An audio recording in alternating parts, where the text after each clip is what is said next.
Connected to Colorado and the entire Rocky Mountain region, you're watching Tube.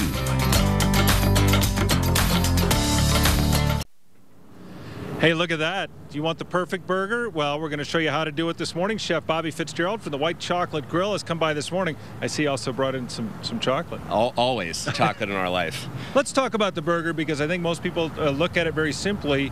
You look at it in more technical terms. Yeah, absolutely. You know, Labor Day is coming up. A lot of people are going to be grilling at home. And really, there's three basic factors. First of all, the meat. Right. Most people overwork their meat. You don't really have to make that into a meatball. You actually want to keep the meat fluffy. That's the phrase we teach our cooks that we grind burgers at the restaurant.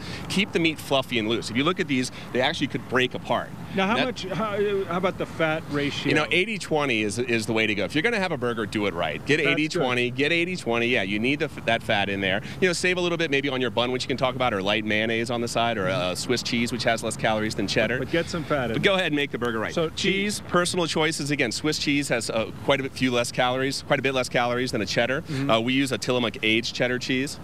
Buns, there's wheat on the healthier side. An onion bun brings a certain amount of flavor. We like an egg sesame seed bun, and then choice to toast it or not toast it is really up to you. I think the quality of a bun can totally separate a burger from another burger. Absolutely, absolutely. But the biggest thing with grilling is use your watch. Most people go, I think my burger's done. Now I'm going to go look for my cheese, get it ready, dig through the refrigerator, stop and say hi to my friend on the way back. It only takes 3 minutes for a burger to go from medium rare to medium well, which isn't a lot of time. I notice around your neck. Yeah, so what I do is I drop my burger, I go 2.5 minutes, and then I actually turn it so I don't get too hard of grill marks. And then I go another 2.5 minutes to 5 minutes, then I flip it.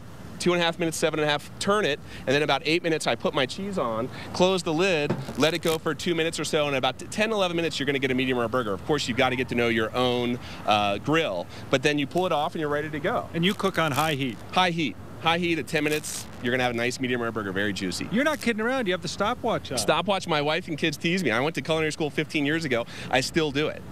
Now, we saw you recently on Live with Regis and Kelly. Yeah. And you won the seafood competition there with what? What was your recipe? We had a citrus soy glazed salmon that won a national competition on the Live with Regis and Kelly show. Actually, Friday viewers can vote again because we're one of 10 finalists. And if we're one of the top 2 vote getters, we'll go back next week and have a grill off in front of a panel of celebrity chef judges, I believe it is. Vote for Bobby. Vote for Bobby.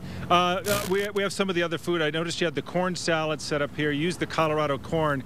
This time of year has to be magic for a chef because there's so much great food, especially local food. Absolutely. You know, buy local is so important because even with organic food, you're still having shipping issues. Mm-hmm. So you bring a Northern California organic product into Colorado, there's still the cost to get it here, the fuel costs, etc. Colorado has such a strong agricultural base. There's so many great products you can find right here. And you brought dessert. Dessert, always. Chocolate souffle cake we have there, which is show we do things besides white chocolate. It's my favorite recipe. I'm a chocoholic and love a pure chocolate. So it's a great item. One last thing on the burgers is your seasoning. Okay. One thing people can do a little spread of sugar on your meat. It's going to sweeten it up and caramelize it. Think about a barbecue sauce, a baby back rib, before you put it on. Okay. And what I do is I find at home, we make our own seasoning at the restaurant, of course, but at home what I do is I find like a Lowry's or a Seasonal or one of those store-bought seasonings, and then I doctor it a little bit. Play with it, have a little fun. But let the manufacturer get 80% there, then maybe you add a little more sugar, a little more pepper, a little granulated garlic, something that's more your own flavor profile. Burgers are going to be better this summer thanks to Bobby Fitzgerald from the White Chocolate Grill. Thanks so much for taking time, joining us, and showing us what you got. Thanks for having me. All right, Bobby. Appreciate it.